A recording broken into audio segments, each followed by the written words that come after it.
Shalom, shalom, mishpachá, que Hashem sea con todos y cada uno de ustedes. Bienvenido a este espacio, este segmento de escatología judía. En la tarde de hoy vamos a estar hablando acerca de lo que nosotros deberíamos estar haciendo en ese día de Rosh Hashanah. Como ustedes saben, la celebración de Rosh Hashanah consta de 2 días. Un día dentro de Israel, bueno, en Israel son 2 días, pero también en la dispersión se lleva a cabo 2 días. 2 días donde también en el segundo día se va a estar escuchando el sonido del shofar. Eh, Quizás para muchos de ustedes este es el primero, quizás el segundo Rosh Hashanah, donde van a estar compartiendo. Y yo recuerdo que desde que nosotros comenzamos, el servicio de Rosh Hashanah ha ido cambiando poco a poco a medida que nosotros nos enteramos de nueva información, la corroboramos, nos damos cuenta que ya hay un orden establecido, tratamos de apegarnos a ese orden. Muchos de nosotros en ese servicio se hacía en las noches, se sonaba el chofar en las noches, se sonaba el chofar en las tardes, o prácticamente cada vez que uno tenía la oportunidad se hacía sonar el chofar, porque habíamos leído en la Torá que era el día de sonar el shofar o de escuchar el shofar. Así que el shofar estaba básicamente a todas las horas. Vamos a nosotros a investigar un poco más en qué momento realmente es que se suena el shofar, dónde está la información, cómo se hacía esto en el Santo Templo, cómo se transfiere todo esto cuando el templo se destruye a las pequeñas comunidades que van a quedar en la dispersión. Hay unos aspectos legales y esto es bien importante poder entenderlo porque ya estaba todo discutido en la misma Mishnah. Está todo cómo se lleva a cabo. Hay muchas interrogantes en cuanto a quién puede sonar el shofar, quién no lo puede sonar, si la mujer y los niños pueden sonarlo. Y todo esto realmente usted puede encontrar la respuesta si lee el tratado Rosh Hashanah en la Mishnah. Bien, bien, bien importante que usted se familiarice con todo este tema. Este mes de Elul que estamos buscando al Eterno de una manera más íntima. Estamos haciendo o sacrificando, mejor dicho, ciertas horas de sueño para venir a buscar al Todopoderoso de una manera diferente, una manera donde realmente nuestro corazón, nuestra alma, todo nuestro ser anhela que Hashem nos escuche, que Hashem anule cualquier mal decreto que se pueda aproximar. Eh, Desde la antigüedad, nuestro pueblo ha hecho esto en horas de la madrugada. No hay un mandamiento que le diga a usted que tiene que hacerlo en horas de la madrugada. Hay congregaciones, sinagogas, comunidades que lo hacen antes del shacharit, ya cuando el sol ha salido. Obviamente, la hora de la madrugada, en mi opinión personal, tiene ciertas ventajas. Yo vengo a, por la naturaleza de los trabajos que he tenido, eh, casi todos han sido siempre de madrugada. Así que el tiempo que yo tengo antes de salir a la calle es siempre en la madrugada y yo he podido experimentar en básicamente casi 20 años haciendo esto, que en las madrugadas, realizar las madrugadas tiene una dinámica muy diferente a cuando tú lo haces a otra hora del día. Hay un trato diferente con el Todopoderoso a esa hora de la madrugada. El mismo salmista habla que muy de mañana te buscaré. Algunas versiones dicen de madrugada yo te buscaré. Y en la madrugada, como le dije, si usted no lo ha llegado a experimentar, yo lo invito a que usted saque un tiempo de madrugada para que hable con el Creador. Y usted va a comenzar a experimentar una atmósfera totalmente diferente, una dinámica y un trato totalmente diferente con el Creador. Claro está Esto es algo que uno va logrando poco a poco, es una disciplina que uno va adquiriendo. Tan pronto comienza a hacer todo esto y comienzas a dominar el estuche llamado cuerpo, que muchas veces tiene la intención de decirte, no te muevas de aquí, la cama está cómoda, quédate aquí 5 minutos más y tienes otro corazón que te dice, levántate, pasa tiempo con el Todopoderoso, te hace falta, va a ser de bendición. Y ahí hay una guerra entre dos corazones o dos inclinaciones. Uno que te va a decir, la cama está cómoda, está frío, quizás esté lloviendo, se siente muy cálido donde te encuentras en ese momento, te quieres acurrucar. Y la otra inclinación te va a decir, tienes que pasar tiempo con el Todopoderoso. Hay un anhelo muy grande. Nuestra alma realmente quiere estar pegada, conectada, hablando con Hashem y no se quiere separar. Y ahí están las dos luchas constantes que está bien, bien documentado en la Mishnah Nazarita o los escritos del primer siglo, los escritos nazarenos. Tenemos relatos asimismo del rabino Shaul de Tarso hablándote de esas inclinaciones.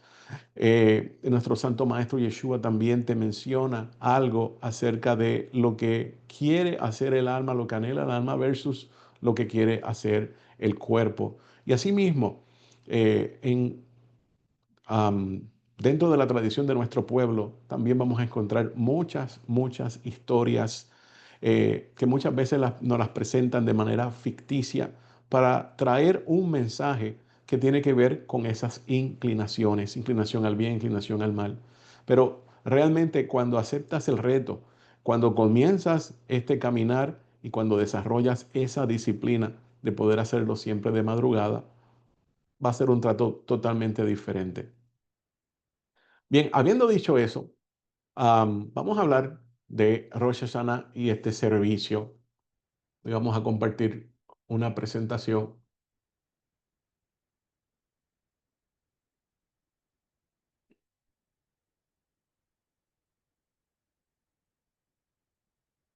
Tiempo muy importante el que nosotros estamos viviendo. Am, Quizás usted vino hoy con la expectativa de escuchar qué está pasando alrededor del mundo.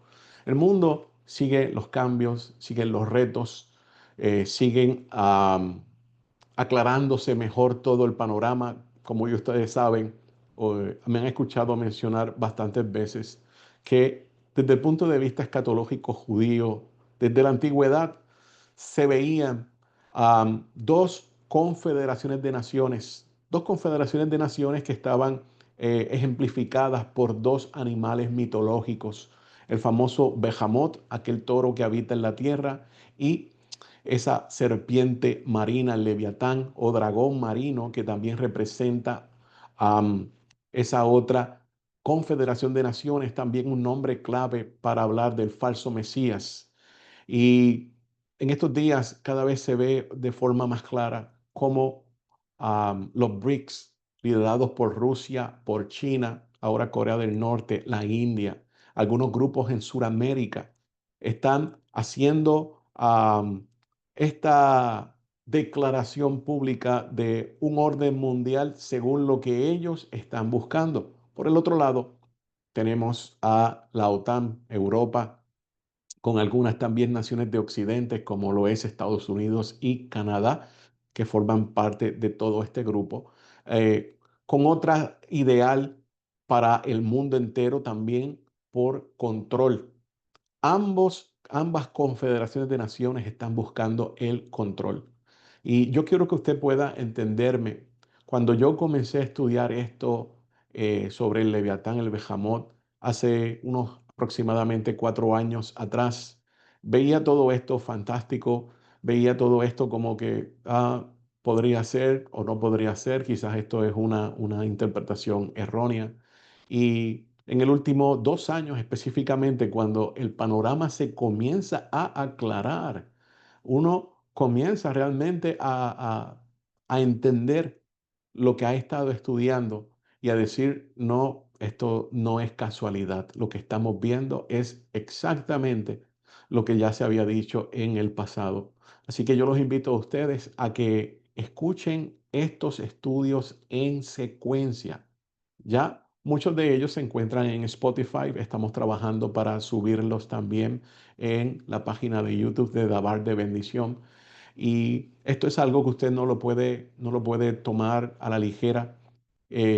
Hemos aprendido que en el otro campamento, en el cristianismo, siempre se quiere entender los grandes detalles y las personas lo quieren rápido, todo digerido. Por el otro lado tenemos a el pueblo judío y el pueblo judío es muy diferente en ese aspecto. El pueblo judío le interesa saber no la gran pantalla, no los grandes ah, sucesos que se van a dar, sino los pequeños detalles. Los pequeños detalles que te van a llevar obviamente a ver lo grande, lo macro de todo esto. Así que es importante nosotros poder ver las dos dinámicas que se dan y cómo se está apreciando una de la otra. Am, Se aproxima, como dije ya, Rosh Hashanah. Estamos escasamente ya algunas 3 semanas para que llegue este momento tan importante donde el universo entero va a estar en juicio. Y esto no es una tradición como muchas personas piensan. Esto estamos hablando que es real, esto está documentado en la misma Tanaj y poco más adelante vamos a estar viendo algunas de las citas donde vemos la evidencia. Así que Rosh Hashanah viene y mi pregunta para todos y cada uno de ustedes es, ¿sabes lo que espera de ti Hashem? ¿Sabes qué espera de ti Hashem para cuando llegue ese momento? Todo esto que tenemos ahora mismo es una preparación para ese evento, preparar nuestra alma, examinar todos nuestros corazones, examinar todo nuestro ser, eh, ver que realmente estamos presentándonos a Hashem eh, y que hicimos todo lo que está en nuestras manos para estar libres de cualquier tipo de transgresión, libres de cualquier tipo de culpa cuando llegue ese momento. Tradicionalmente, ese día también en el servicio las personas se visten de blanco como ocurre en Yom Kippur. Recuerde que uno es llamado, Rosh Hashanah es llamado el día del juicio mayor y Yom Kippur es el día del juicio menor. El inicio del juicio comenzará ese Rosh Hashanah, la culminación o el dictamen del juicio será para Yom Kippur. Y en ambos días, la costumbre es venir vestido de blanco, porque eso ejemplifica la pureza de la persona, sin dejar decir de que dentro del Beit HaMikdash, el Santo Templo, los Kohanim, los sacerdotes, también siempre estaban vistiendo de blanco, tratando de hablar también de toda esa pureza, tratando de siempre hablar como ese estado puro que había en un origen en el tiempo del jardín del Edén. Así que esto es parte de una tradición. Nuestro pueblo, el pueblo judío, ha desarrollado muchas tradiciones a través de los siglos. Y esas tradiciones no es porque ellos quieran estar añadiendo mandamientos, sino es porque en la tradición te ayuda a entender un poco mejor el mandamiento. Funciona como un adorno. Bien, vamos a ir aquí a la primera diapositiva. Y quiero que ustedes miren bien lo que le estoy presentando. Primeramente le voy a presentar algunas ramas del judaísmo para que ustedes vean cómo ellos están percibiendo el día de Rosh Hashanah. Dice, es el día del juicio, eh, Pidyon Nefesh, la redención del alma. Todavía no hiciste un rescate de alma para el gran día del juicio. Tienes el poder de espiar todas las faltas y salvar a la persona de todas las enfermedades, de todo tipo de desgracia. El rabino Shalom Arush, que es ese que está ahí en pantalla, llevará a cabo el rescate del alma en tu nombre en forma especial. Asegúrate el mejor abogado defensor para el gran día del juicio. Y no crea que yo estoy promocionando al rabino Shalom Arush o al movimiento Breslev, porque no es así. Pero quiero que usted se dé cuenta de que básicamente es idéntico a lo que nosotros vamos a encontrar en los escritos del primer siglo, entendiendo que estos escritos del primer siglo, en esa audiencia judía, conectados directamente con el Beit HaMikdash, con el Santo Templo, entendiendo de que siempre, una vez al año, llega este gran día del juicio y el lenguaje prácticamente no ha cambiado. Eso es este sector que está presentándolo desde esta forma. Aquí tenemos a Rab Shaul Malech, un rabino muy conocido dentro de la comunidad judía en México. Y dice en una de sus enseñanzas sobre el día del juicio, expresó una idea muy reconfortante y dice que uno puede estar seguro de tener el mejor abogado si se apega sinceramente a la voluntad divina. En contexto, el mejor abogado se refiere a Hashem mismo, quien según la tradición no solo es juez, sino también el defensor de aquellos que se esfuerzan por mejorar, a arrepentirse y acercarse a él. Eso es lo que dice este rabino Shaul Malech, un poco ya diferente a cómo se presenta en el mundo hasídico por Shalom Arush. En otro lado tienes a el Rebbe Menachem Mendel Schneerson. Este señor ya fallecido hace unos aproximadamente 31 años atrás, considerado por cierto sector del movimiento Chabad Lubavitch como si fuera el Mesías esperado. Claro está, nosotros estamos convencidos, tenemos la prueba de que el Mashiach ya vino en nuestro Santo Maestro Yeshua. Fue muerto y resucitado por Hashem y en estos momentos está a la diestra del poder celestial, a la diestra del Padre, intercediendo, hablando a Hashem, abogando por todos y cada uno de nosotros. Pero, vuelvo y repito, esto es dentro del mundo tradicional judío y específicamente dentro de los hasídicos. Este señor, el Rebbe Menachem Mendel Schneerson, el líder del movimiento, como ya mencioné, Chabad Lubavitch, compartió enseñanzas profundas sobre cómo prepararse para Rosh Hashanah, el día del juicio, en la tradición judía. Y su enfoque no era solo ritual, sino profundamente espiritual y práctico. La preparación para Rosh Hashanah debe ser con integridad, excelencia en pensamiento, palabra y acción. Esto es alguna de las cosas que decía este señor Menachem Schneerson, que dicho sea de paso, gracias a que esta persona comenzó a sacar y a extraer y a desempolvar la literatura eh, escatológica judía y comenzó a promover que volviesen a estudiarse, es que al día de hoy nosotros encontramos algo de información. Fue gracias a lo que hizo esta persona, que él mismo, y antes de cambiar, él mismo hablaba de que estaba esperando porque viniera el Mashiach. Nunca se vio a sí mismo como Mashiach ni nada por el estilo. Mas, sin embargo, cuando murió, cierto sector de sus seguidores lo proclamaron Mashiach. Estuvieron 3 días esperando que él resucitara, algo que nunca pasó. Eh, la persona, según entiendo yo, tampoco había ido a Israel, siempre se quedó en Nueva York. Pero así son las cosas. Vamos a ver ahora, siguiendo exactamente esta misma línea, con 2000 años de diferencia, ¿qué habla los escritos del primer siglo específicamente de este tema tan importante que a todo el mundo, a todo el planeta nos concierne, aunque ellos no estén al tanto de todo?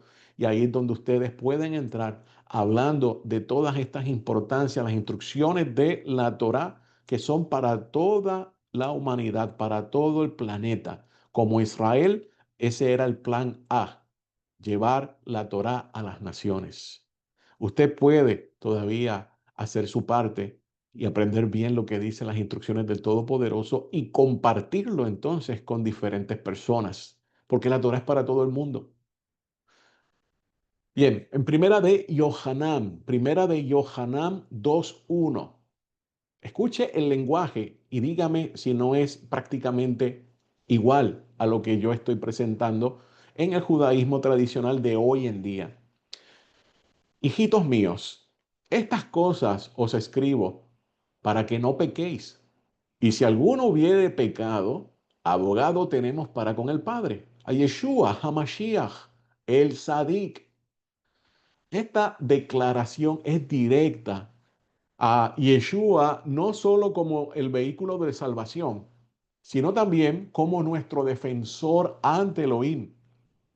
En el contexto del juicio final, Él intercede por quienes creen en Él y han aceptado vamos a decir, no puedo decir su sacrificio, esa palabra está incorrecta, todavía estamos tratando de modificar el lenguaje, pero la abodá, la misión que Él llevó. Entonces, esta es mi sugerencia. ¿Será posible que cuando se presenta esta cita en primera de Yohanan 2:1 esté hablando en contexto de Rosh Hashanah? Esté hablando en contexto, obviamente, del día del juicio, ya nosotros conociendo que esto no es un día al azar al año, sino siempre cae en la misma fecha, el primero del mes de Tishri, cuando entra el almanaque o el calendario civil, cuando, según la tradición, establece que el mundo fue creado. ¿Será posible que siguiendo esta misma línea de pensamiento, una línea de pensamiento hebraica ancestral, cuando se nos presenta a Yeshua como defensor, como abogando delante del Todopoderoso, sea exclusivamente para el momento de Rosh Hashanah? Por otro lado, el rabino Shaul, Pablo, en la carta a los Romanos 8:33 al 34, comienza a reforzar esta idea y dice, ¿quién acusará a los escogidos de Elohim? Elohim es el que justifica. ¿Quién es el que condenará? Mashiach es el que murió, el que también intercede por nosotros. En la carta a los Hebreos, en el capítulo 7, verso 25, añade, por lo cual puede también salvar perpetuamente a los que por él se acerca a Elohim, viviendo siempre para interceder por ellos. Romanos 14:10 dice, todos compareceremos ante el tribunal de Elohim, lo cual refleja la conciencia judía del juicio anual, no cualquier día al año, no el último cuando termine toda esta era y entonces venga el último juicio, sino que todos los años, todo el planeta pasa en esta misma fecha de Rosh Hashanah por juicio. Y Yohanan, Rab Shaul, el escritor también de la carta a los hebreos, que no sabemos quién fue, como judíos conectados a la tradición, siguiendo aquel judaísmo del segundo templo, trayendo esta misma línea de pensamiento de que sí hay un día de juicio, es en Rosh Hashanah. Apocalipsis 20 describe los libros abiertos y juicios. Y esto es una imagen que recuerda el Sefer Haim o Haim, el libro de la vida, que se menciona en las oraciones de Rosh Hashanah que nosotros hemos hablado, yo creo que bastante en los últimos 2 años.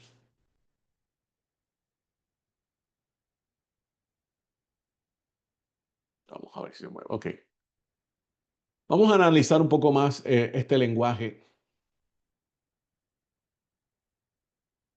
Si nosotros tomamos en consideración, como ya hemos venido mencionando, la cultura de nuestro santo maestro Yeshua, cultura judía, al igual que la audiencia donde él está compartiendo, los hermanos, el prójimo que él está hablando, son judíos. Toda esa vida gira en torno, como dije ya, al Beit HaMikdash, al Santo Templo, está conectado. Cuando los emisarios del Rabí Yeshua hablan en sus escritos sobre el rol de abogado e intercesor, haciéndolo entonces en contexto de la fecha que nosotros estamos por vivir. Estamos ahora mismo en Elul, estamos, vamos a decir, arreglando y colocando todo en orden para cuando nos tengamos que presentar delante del Todopoderoso en 3 semanas. En 3 semanas. La acusación que le hace el Satán, en mi opinión, en lo que le voy a compartir ahora en Job capítulo 2, vamos a verlo como esta fecha que estamos hablando de Rosh Hashanah. Recuerde que el libro de Job es el libro más antiguo escrito en toda la Tanaj. Job capítulo 2. Aconteció que otro día vinieron los hijos de Elohim para presentarse delante de Hashem. Y el Satán vino también entre ellos presentándose delante de Hashem. Y dijo Hashem a Satanás, ¿de dónde vienes? Respondió Satanás a Hashem y dijo, de rodear la tierra, de andar por ella. Y Hashem dijo a Satanás, ¿no has considerado a mi siervo Job, que no hay otro como él en la tierra, varón perfecto y recto, temeroso de Elohim, apartado del mal, y que todavía retiene su integridad, aun cuando tú me incitaste contra él para que lo arruinara sin causa? Respondiendo Satanás dijo a Hashem, piel por piel, todo lo que el hombre tiene dará por su vida, pero extiende ahora tu mano y toca su hueso y su carne y verás si no blasfema contra ti en su misma presencia. Entendiendo un poco más claro el primer verso de Job 2, haciendo la pregunta, ¿qué día es que todo el universo se presenta delante de Hashem para ser juzgado? Si nosotros colocamos esto en contexto, si nos conectamos con la mente hebrea antigua, vamos a ver de que hay unas fechas, siempre van a ser las mismas. El motivo va a ser siempre igual y no va a cambiar. Obviamente, cuando hay una desconexión completamente que se da ya a finales del siglo primero al siglo segundo, se desconecta todo estos segundas generaciones de seguidores de nuestro Santo Maestro Yeshua y se comienza a perder toda esta información tan valiosa. Y es obvio, 300 años más tarde, va a quedar apenas nada de lo que es esto. Así que es importante nosotros poder trazar todo esto a cómo se hacía en el origen, porque les recuerdo, y esto es algo que yo siempre lo menciono, en Hechos capítulo 3 verso 21, Kefa, el Shalíach, el emisario Pedro, habla de que antes de que venga el Hijo del Hombre, todo debe ser restaurado. Y si vamos a hablar de la restauración, tenemos que hacer también muchas modificaciones, entendiendo de dónde viene la autoridad, entendiendo la jerarquía, entendiendo la legalidad que tuvo el Sanedrín y luego que después se destruye el Sanedrín, este Sanedrín que surge en Yafne, entonces va a seguir ratificando por unos 300 años lo que dijo aquel Sanedrín en el primer siglo cuando el Santo Templo estaba en pie. Entendiendo toda esa secuencia de lo que es legal, de lo que nuestro Santo Maestro Yeshua no fue nunca por encima del Sanedrín, sino que él mismo también siguió lo que decía el Sanedrín. ¿Por qué? Porque nosotros encontramos en Shemot, en Devarim, Deuteronomios capítulo 17, que Hashem le está dando la autoridad para litigar, para dilucidar casos a estos hombres que van a estar donde Él ha puesto su nombre, una expresión idiomática directamente para Jerusalén y no solamente Jerusalén, sino para el Har Habai del monte del templo, no solamente para el monte del templo, sino a el santo templo donde se encontraba ese Sanedrín. Entonces es importante conocer todas estas cosas, conocer que no en primer siglo nuestro Santo Maestro Yeshua, sus primeros miles de seguidores que habían con él, tampoco fueron por encima de lo que decía el Sanedrín. El mismo consejo que había nazareno 30 años más tarde, aparece en el libro de Hechos, ellos no estaban por encima de lo que decía el Sanedrín. Simplemente estaban dando su halajá, su interpretación de cómo debía trabajarse ciertos aspectos, pero todo obviamente era lo que decía el Sanedrín, lo iban a acatar. Entonces es importante nosotros poder entender todas estas cosas porque la parte legal es la parte que se hace más difícil comprenderla, a ponerla en este tiempo sabiendo que Hashem no ha cambiado, sus instrucciones no han cambiado. Hashem entregó la legalidad de todo esto a aquel Sanedrín desde la antigüedad. Y al día de hoy se sigue siguiendo lo que dijo aquel Sanedrín.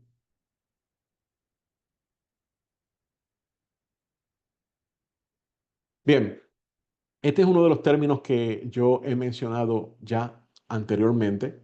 Creo que es necesario repasar este término. El término es semanim y ahí se me quedó una letra en hebreo. Semanim, una palabra hebreo que significa los tiempos o los momentos, tiempos o momentos. En el contexto del judaísmo se refiere, y obviamente siempre piense en el judaísmo del primer siglo, se refiere a los horarios halágicos. La palabra halágicos, eso viene de halajá, viene de la palabra hebrea halak, que significa caminar. Lo que está diciendo es cómo tú vas a caminar en los preceptos, en los mandamientos. Es decir, estos momentos específicos del día que tú debes cumplir con ciertos misbot según la Torá y luego se va a perpetuar en la ley judía, entiéndase, en la ley tradición oral, etcétera. ¿Por qué son importantes estos semanim, estos tiempos, estos momentos? Muchas prácticas judías deben realizarse en momentos precisos como cuando tú recitas el Shema Israel. Y muchas veces nosotros decimos, bueno, lo recetamos por la mañana, cuando nos levantamos, cuando nos vamos a acostar. Pero específicamente por la mañana, cuando tú te levantas, cuando tú te despiertas, ¿cómo tú recitas ese Shema? Ahí es donde entra lo que es la halajá. Es la manera de caminar en ese mandamiento. El mandamiento te dice, recita el Shema. ¿Cómo lo vas a recitar? Tan pronto te incorporas y te sientas en tu lecho. Ahí, entonces dices el Shema. No es simplemente que abrí mis ojos, dije el Modeani y estando acostado también digo el Shema. Hay unas diferencias, pero eso solamente lo aprendemos en la alajá, en la manera de caminar en el precepto, la manera de caminar en el precepto de el los talitot, los mantos de oración, los tefilim y las oraciones diarias como shaharit, minja y arbit, unas horas ya establecidas. Entonces, escuchar el shofar en Rosh Hashanah también tiene un horario establecido. Como dije al principio, cuando comenzamos lo hacíamos a cualquier hora. Lo hacíamos en la noche, lo hacíamos en la tarde. Cada minuto que nos recordáramos sonábamos el shofar, nos volteábamos, recuerdo en los cuatro puntos cardinales, sonando los shofarot en diferentes tonos, según lo que nosotros entendíamos que era correcto, como termina también el libro de jueces. En el libro de jueces, cuando el poder central no estaba bien definido, termina diciendo que en aquel tiempo cada cual hacía según entendía. Y eso es precisamente lo que nosotros no queremos ya que siga sucediendo, que las personas sigan haciendo las cosas según ellos entienden, porque hay unos puntos que son legales. Pregunta que les hago a ustedes. Cuando el Santo Templo abría sus puertas en la mañana, ¿ustedes creen que el servicio iba a esperar porque las personas llegaran al atrio? El servicio comenzaba inmediatamente que se podía avistar la luz. que estaba alumbrando la zona de Hebrón. Ahí se le daba el visto bueno para comenzar todas las cosas porque basado en esa tradición ancestral, la luz había dado en Hebrón, que es donde están los patriarcas enterrados, y esto tiene otras connotaciones, pero había un orden de hacerlo. Y todo el pueblo sabía que a la presencia divina, a la Shejinah, no lo podías hacer esperar. Así que tan pronto se abrían las puertas, puedes estar seguro que habían miles de personas esperando para poder lograr entrar. Entonces, ¿por qué le digo todo esto? Porque nosotros nos encontramos en el tiempo de la restauración de todas las cosas, como ya mencioné, Hechos capítulo 3, 21. Y en la restauración de todas las cosas, sabiendo que Hashem no ha cambiado, nosotros tenemos que esforzarnos por cumplir todos estos misbot y no a nuestra comodidad. Mientras nosotros lo vamos haciendo, aunque algunas cosas no las tengamos claras, por la obediencia será contada y Hashem nos lo va a revelar. Así que es importante nosotros poder entender que el escuchar el sonido del shofar se lleva a cabo en un momento específico. Por eso traje el término semanim, en un momento en específico. Ese momento en específico no va a pasar del mediodía. El momento en específico, y creo que está en la presentación, responde a cuando ya uno ha hecho la amidad dentro del shaharit, dentro de las oraciones de la mañana. Y cuando son oraciones de la mañana, obviamente deben ser en ese espacio de tiempo. Entonces, entramos a una área llamada el Musaf. De eso le voy a hablar un poco más adelante. La pregunta está en pantalla, que ya yo creo que me adelanté. ¿A qué hora se tocaba el shofar? Según la Mishnah, el tratado Rosh Hashanah 4.1, el shofar en el Beit HaMikdash se tocaba durante el día, específicamente después del Corbán diario de la mañana, Corbán Tamid, en el tiempo de Shacharit. Algunos detalles de la Mishnah. En el templo se tocaba el shofar antes de la trompeta. Estamos hablando de las famosas trompetas de plata. Pero en las provincias la trompeta se tocaba antes del shofar.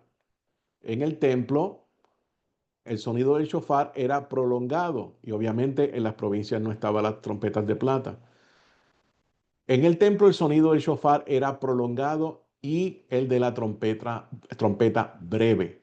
En las provincias el sonido de la trompeta era prolongado y el del shofar breve.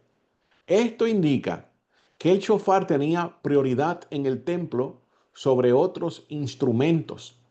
Se tocaba después del sacrificio matutino, lo que sitúa aproximadamente entre las 9 de la mañana y el mediodía, dependiendo del calendario solar y los semanim del día. Además, los sabios establecieron que los toques del shofar debían coincidir con las bendiciones especiales de la Midá, temas como Malhuyot, reinos, Sichronot, recuerdos y Shofarot, trompetas. Esto se hacía durante el rezo del Musaf, que se realizaba después del Shacharit, reforzando que el sonido del shofar era en la mañana, pero no al amanecer. En la mañana, pero no al amanecer. Ahora mismo nosotros estamos siguiendo eh, los selijot, los rezos de arrepentimiento.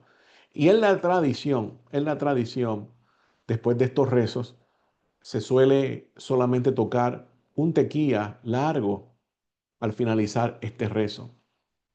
Este toque de tequía lo que está haciendo es un simbolismo de cómo Hashem está llamando a que se acerquen todos sus hijos, a que retornen hacia Él. Esto es dentro de la tradición.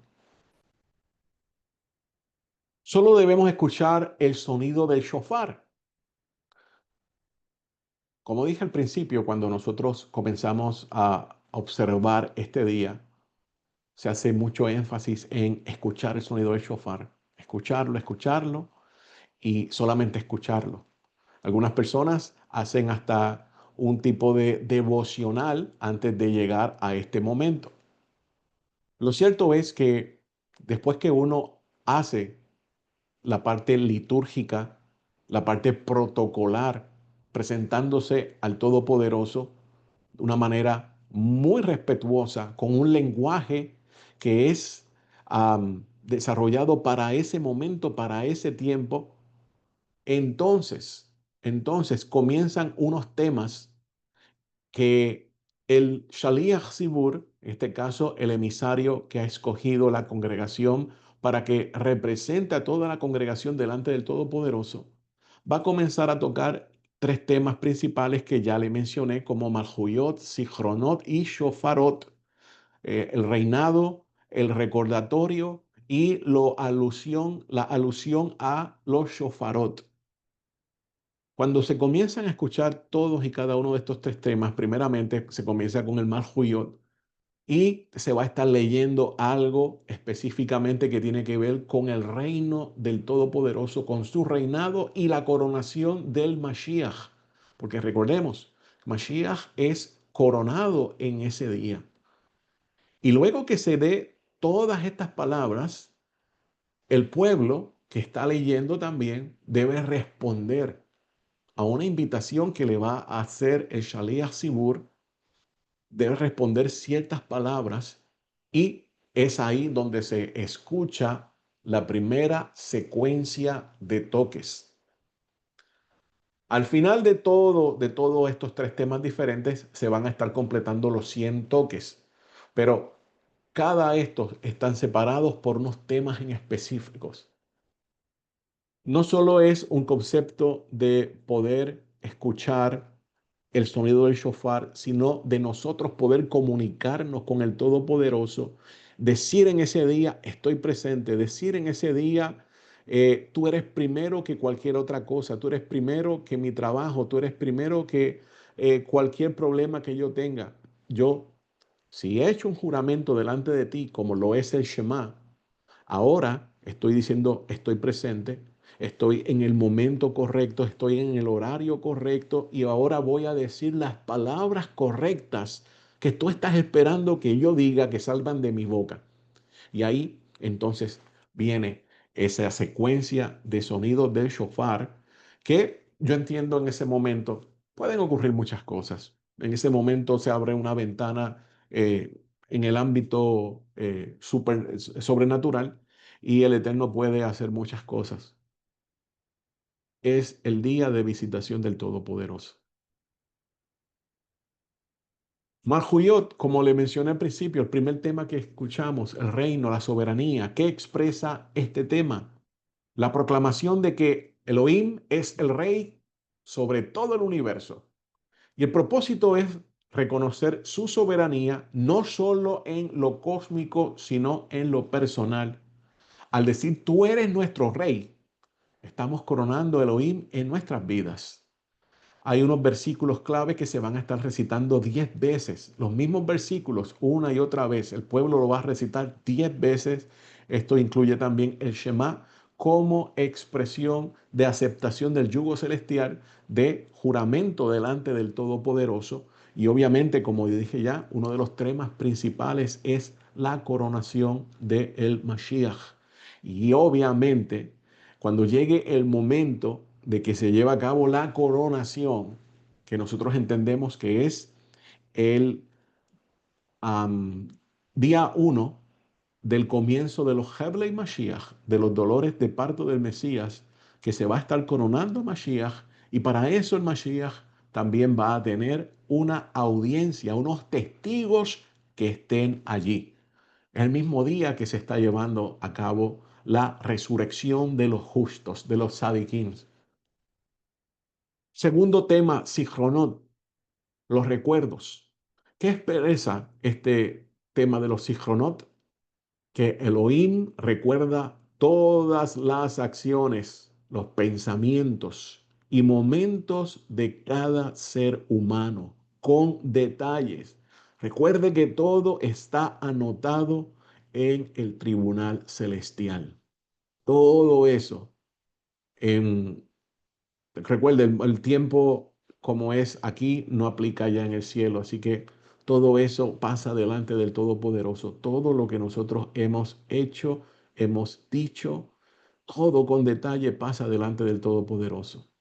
Y nosotros pedimos a Hashem que nos recuerde para bien, con misericordia, que nuestros méritos, que realmente no son muchos, pero también que se fije en los méritos del Ribi Hakadosh Yeshua Mashiach. Versículo clave, bueno, se recitan 10 versículos también que hablan del recuerdo divino, como el pacto con Noé, el recuerdo con Abraham y el juicio justo. ¿Ustedes creen entonces que nosotros sacamos todo este tiempo, 30 días con anticipación, para que nos podamos presentar delante de Hashem limpios, sin culpas y sin excusas? Y el tercer tema que se está tocando sería los shofarot. Recuerde que cada vez que se cambia, se va a cambiar de un tema al otro, vamos a escuchar una secuencia diferente de sonidos de shofar. El tema de los shofarot o las trompetas, ¿qué expresa? El sonido del shofar como llamado al despertar espiritual, al arrepentimiento, al retorno, a la redención. El propósito de este es recordar también la entrega de la Torá en el monte Sinaí, donde se escuchó el shofar, anticipar la llegada de Mashiach, que también será anunciada con el shofar. Hay unos versículos que son claves, como 10 pasajes que van a mencionar el shofar desde el Sinaí hasta las visiones proféticas de redención. ¿Por qué se recitan juntos? ¿Por qué todo esto se tiene que recitar junto en esta misma secuencia? Tres temas: Malhuyot, Sichronot y Shofarot. Bueno, según el tratado del Talmud Rosh Hashanah 16a, Elohim le dijo al pueblo de Israel: cada sección se acompaña de toques de shofar y juntas forman una estructura espiritual que corona, conmueve y despierta. Eso es lo que pensaban en la antigüedad, porque estos tres temas estaban juntos. Hay uno de los piyutim que nosotros escuchamos, o se supone, ¿verdad? Tradicionalmente que aparece. Los piyutim son poemas litúrgicos que se dejan para ese día. Algunos de estos de poemas tiene que ver con la escatología, con lo que se espera que ocurra en ese tiempo de Heblei Mashiach. Uno de estos poemas, y para esto yo le aconsejaría a usted que adquiera un mahzor, un sidur especial para ese día, tradicional. Me refiero a que sea ortodoxo, que no sea mesiánico, porque los mesiánicos, todos estos están editados y se están perdiendo una de las partes más esenciales, las partes donde se habla de la escatología, las partes donde nosotros entendemos qué ocurre en ese tiempo. Y este piyutim se llama Kel Tedineni. Ken Tedineni, Elohai al Tedineni, también se le llama. Es una plegaria profunda, emotiva, que se canta en Rosh Hashanah y en ocasiones también en Yom Kippur, especialmente en comunidades sefardíes, entiéndase, judeo-españolas, portuguesas. Sobre este piyut Kel Tedineni, el autor, tradicionalmente atribuido al rabí Yitzhak Ibn Mar Shaul, esto es un poeta litúrgico en el siglo X en España. Fue compuesto en hebreo. Y el poema suplica a Hashem que no juzgue el alma según sus faltas, sino con misericordia. Es una expresión de humildad y esperanza en la benevolencia divina. Mientras, lamentablemente, por desconocimiento en diferentes lugares, sea raíces hebreas, mesiánicos, etcétera, se comienzan a cantar diferentes canciones que no tienen que ver con el día. El pueblo judío tradicionalmente lo que le está cantando a Hashem tiene que ver con misericordia, con piedad, con anulación de lo que son juicios malos, que sea una decisión favorable. Así que la mentalidad completamente, todo está enfocado a que Hashem tenga misericordia de todos y cada uno de nosotros. Se recita al inicio de Rosh Hashanah como parte de la Selijot, porque en ese día de Rosh Hashanah también se hace Selijot. Es un momento de introspección durante todo este servicio. Eh, Hay algo que dice Elohai al Tedineni, que ma'alai al Tobi li que ma'asi. Y dice, Elohim mío, no me juzgues según mis transgresiones, no me pagues conforme a mis actos. Este piyut ha sido interpretado con muchos cantantes, quizás usted lo ha escuchado. Otro de los más que a mí me llama la atención y me impacta es uno que se deja para el final del servicio de Rosh Hashanah. Se llama La voz del mensajero anuncia y proclama. Dice así, escuche bien, mediten estas palabras. Tu poderosa salvación se acerca. Mi amado viene, proclama la voz. Viene con miriadas de ejércitos de ángeles para posarse sobre el monte de los olivos. Proclama la voz. Se acerca para hacer sonar el shofar. Bajo él, la montaña se partirá. Proclama la voz. Recuerde, la voz es el mensajero. Y esto no es sacado de los escritos nazarenos, sino es la idea de cómo será ese momento que aparezca el Mashiach. Y dice, llama a la puerta, se asoma por la celosia y resplandece. La mitad del monte se moverá desde el oriente, proclama la voz. Ha cumplido las palabras de su promesa y ha venido con todos sus santos, proclama la voz. Una voz celestial se oye por todos los habitantes de la tierra, proclama la voz. Israel, su pueblo, cuidado por él desde el vientre, ha nacido de nuevo como un niño recién salido de las entrañas, proclama la voz. Ella ha sufrido dolores y ha dado a luz a un pueblo que brilla como el alba. ¿Quién ha oído algo semejante? Proclama la voz. El puro ha obrado todo esto. ¿Quién ha visto tales maravillas? Proclama la voz. Los medios y el tiempo de la redención han sido establecidos. ¿Puede nacer una tierra en un solo día? Proclama la voz. Y si te das cuenta, está citando Isaías, está citando Zacarías, está citando hasta extractos de Jeremías. Exactamente también como lo hacen los escritores de los escritos nazarenos. Prosigo. Sin la ayuda del omnipotente, soberano de los cielos y la tierra, ¿podría nacer una nación entera de una vez? Proclama la voz. Cuando Elohim resplandeciente redima a su pueblo, entonces la noche se tornará luz, proclama la voz. Subirán salvadores al monte de Sión, pues Sión ha sufrido y ha dado a luz, proclama la voz. Una voz resuena por tus fronteras. Amplía el lugar de tu campamento. Proclama la voz. Extiende tus moradas hasta Damasco. Recibe a tus hijos y a tus hijas. Proclama la voz. Rosa de Sharon, regocíjate, pues los que duermen en Hebrón han resucitado. Proclama la voz. Vuélvete a mí y se me salvó. Incluso hoy, si escuchas mi voz, proclama la voz. Ha aparecido un hombre. Su nombre es Semaj. Es David mismo. Proclama la voz. Y ustedes saben que la palabra Semaj es uno de los nombres del Mashiach. Significa retoño.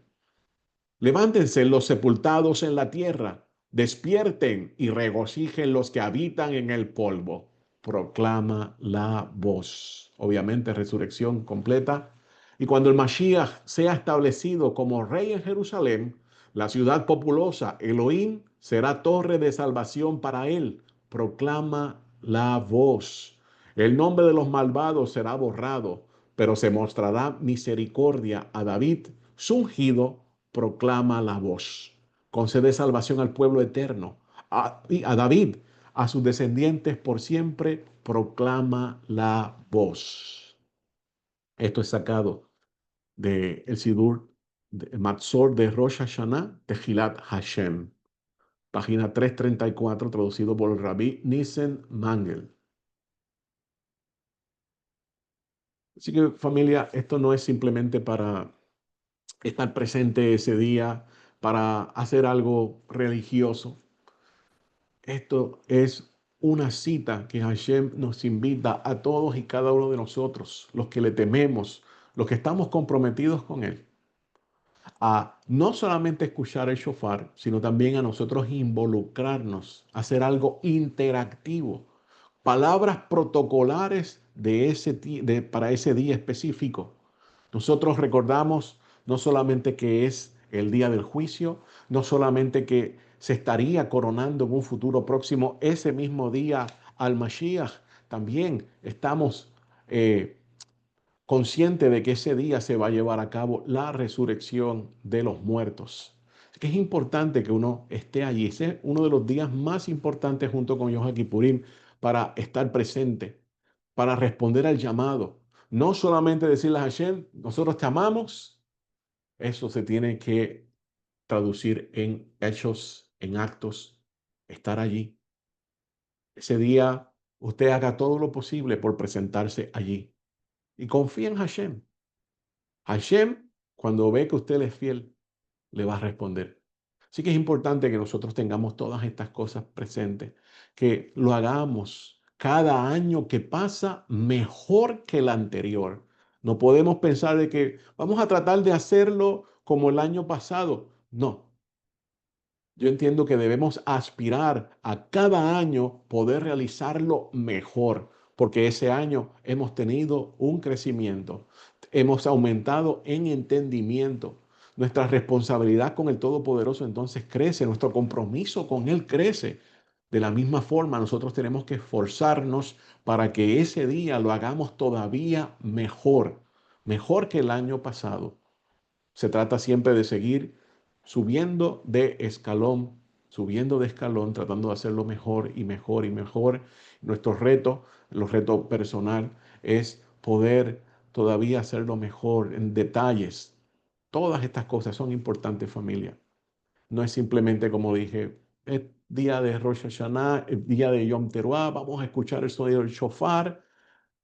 Vaya todavía con la expectativa de hacer algo más, de responderle en el servicio a Hashem con unas palabras que son claves, que también lo va a estar identificando como parte del pueblo. Importantísimo todo esto. Bueno, Mishpachá, yo espero que esta pequeña clase de 1 hora de duración les sirva a ustedes a, a comenzar a buscar de qué forma puede ser lo mejor este año. Como de costumbre, todo esto va a estar en el canal de YouTube. Vamos a subirlo, luego lo pondré en el chat. Espero que esto sea de bendición. Como maestro, am, trato siempre de hacer lo mejor para el Todopoderoso y dar toda esta información. Y sea Hashem el que ayude a dar entendimiento, a dar dirección en todas las cosas que estamos haciendo. Shalom.